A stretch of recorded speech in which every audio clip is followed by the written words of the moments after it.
Hey guys, and welcome back to The Genius Life. Today I'm going to be sharing with you all about herbs, everything from side effects to dosage information. What herbs should you be taking? How do you know which herbs to be taking? And so much more.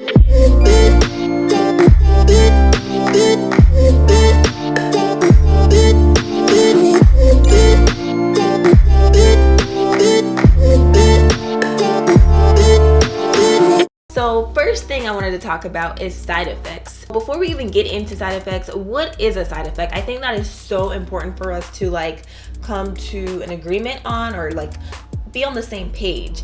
And so I actually Googled what a side effect is. And so I want to read to you guys what Google says. A side effect is a secondary or typically undesirable effect of a drug or medical treatment. So to me, that says any synthetic drug that you're taking, there are adverse reactions that any specific body type could have because it is synthetic, because it's not natural. So to think of something like a herb as something that could possibly give you a side effect, I think is a little bit of oxymoron. It's just not possible. There are certain herbs that you want to make sure you're not taking while you're on medication. So if you're on any type of blood thinners or anything that your doctor has prescribed to you for a specific illness or disease, you want to consult with your doctor before starting any herbal supplements or any herbal teas.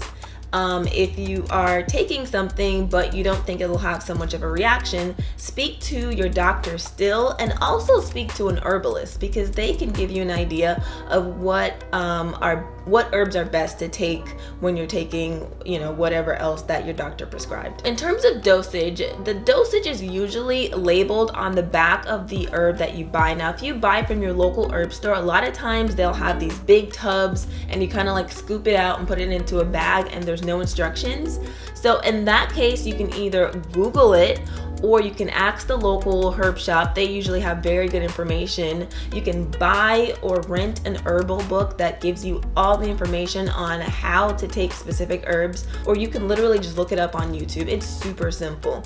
Most herbs you will take anywhere between 1 and 2 teaspoons in the morning or at night, depending on what kind of herb it is, and you just add hot water. The next thing that we're going to talk about is, how do you know which herbs are right for you? I think this is one of the biggest questions when you're starting to explore with herbs. It's hard, right? Because there's so many different herbs out there, so many different people saying, oh, take CoQ10, oh, take dandelion greens, oh, try ashwagandha, and they all somewhat fight cancer, right? So how do you really know which ones you should try and which herbs truly work best for your specific body type? The one thing I recommend you do is take an Ayurvedic body type quiz. Now, this is one of the first things I did, and it really helped to give me some direction.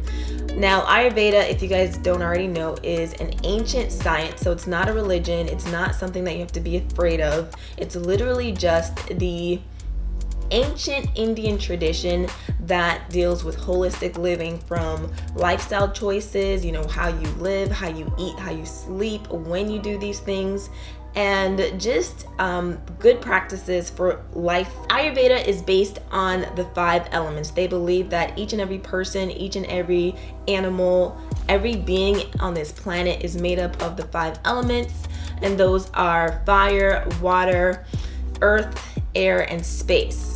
So with that being said, there are 3 body types, or 3 body constitutions, that are made up of those 5 different elements in different combinations. So what this quiz is going to do is it's going to gather information on you based on the questions that it asks you, and at the end they're going to tell you what percentages you are of each dosha.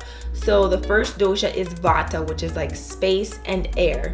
So someone like that would be a little bit more likely to be clumsy, a little bit more likely to need more grounding foods, maybe have a little bit weak digestion because of the airiness of their body constitution.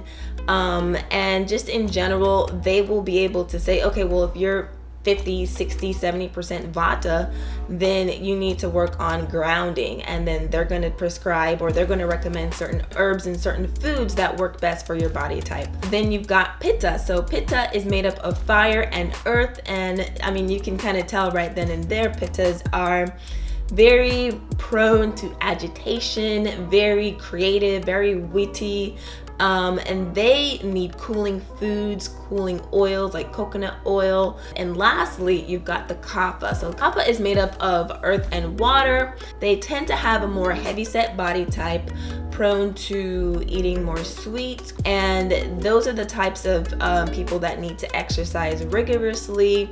They need to watch the salt intake, they need to watch their sweet intake. And so all those different components of the kapha dominant person, they are going to explain what those are to you, and it's going to tell you what herbs you should take and what lifestyle choices you can make to balance out those doshas. And so the last thing I wanted to share with you guys are the best herbs for newbies. Now, we already talked about how to find specific herbs for your body constitution, but in general, if you just want to try something, you want to get a feel for herbs, and you want something that you know is not gonna be too disruptive to your daily life and nothing giving you diarrhea or anything like that. So these are herbs that are just really very calming, great for the everyday person. So the first one on my list is Dandelion Leaf Tea. This is an amazing herb. I mean, this was one of the herbs I talked about on my Instagram within the last week. I just absolutely adore it for the liver support that it gives you. It's very mitigating in terms of balancing hormones. It's great for the male reproductive organs. It has so many benefits. It reduces your chances of cancer. And I mean, there's so many herbs that say that, you guys, and you'll see that the more you research, but it's just a matter of what specific thing you're looking to take care of. Something like dandelion herbs, I would use specifically for balancing your hormones and just really taking care of your reproductive system, whether you're a male or a female, and also for liver support. So those two things I feel like is really what you can get from dandelion greens.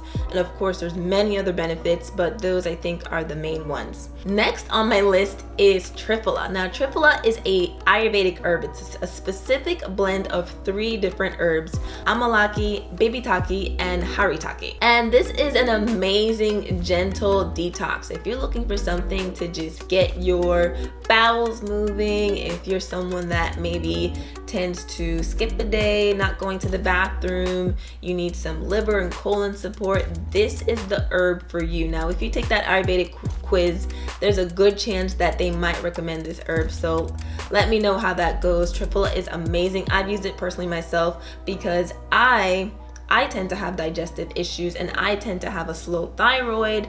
So getting a little head start with my morning routine is really good. Next on my list is red raspberry leaf. Red raspberry leaf is like it sounds. It's from the raspberry leaf. It is amazing for menstrual support. If you're having serious cramp issues, women, ladies out there, try this and give it some time. Like, take it for, I would say, 7 consecutive days. If you can take it like maybe a couple days leading up to your cycle, and then during your cycle, and even a couple days after, you will see an immense difference. I personally struggled with horrible cycles, horrible periods, and I'm still getting over it. So between my last 2 cycles, I've started using it myself and I'm in love. Like, there's so many other herbs I want to try that I know I've heard are good for, your cycle and releasing tension in the uterus, the pelvic muscles, and really helping to ease those cramps and just improve the health of, my lady parts. That's something I really want to try, but right now red raspberry leaf is my savior. So if you are a woman out there and you're struggling with cramps and just overall menstrual discomfort, you're definitely going to want to try red raspberry leaf. And now finally, for my top herb that I think everybody should be taking in 2018, and that is ashwagandha. Ashwagandha is an adaptogen. If you haven't ever heard of adaptogens, it is basically any herb or any supplement that's going to help mitigate our abilities to deal with stress and just alleviate tension. In 2018, we are taking in so much information as opposed to our ancestors. You know, we're scrolling on our phones literally all day. We're talking to, you know, our relatives and, you know, dealing with different issues in our personal lives, and of course maybe in our work lives. We're dealing with stresses of finances, so many different things that we deal with on a regular basis, and a lot of us don't think of it as stress, but at the end of the day, everyone has stress. Maybe your level is down here, maybe the next person is up here, maybe somebody else is all the way up here, but we all need ways to release and just mitigate stress. I know for a fact from personal experience that ashwagandha is a savior. It also helps with fertility, and it can actually increase or improve your mood. So definitely try out ashwagandha. And that is it for today, guys. I hope you guys enjoyed this video. These are my opinions, so feel free to share your opinion in the comments down below, and what herbs you think are great for newbies, or what things you believe in terms of health and wellness and just living our best life. Hope you guys enjoyed this video. Remember to leave a big like if you did, comment down below, and subscribe to our channel, and I'll see you guys in my next one. Bye.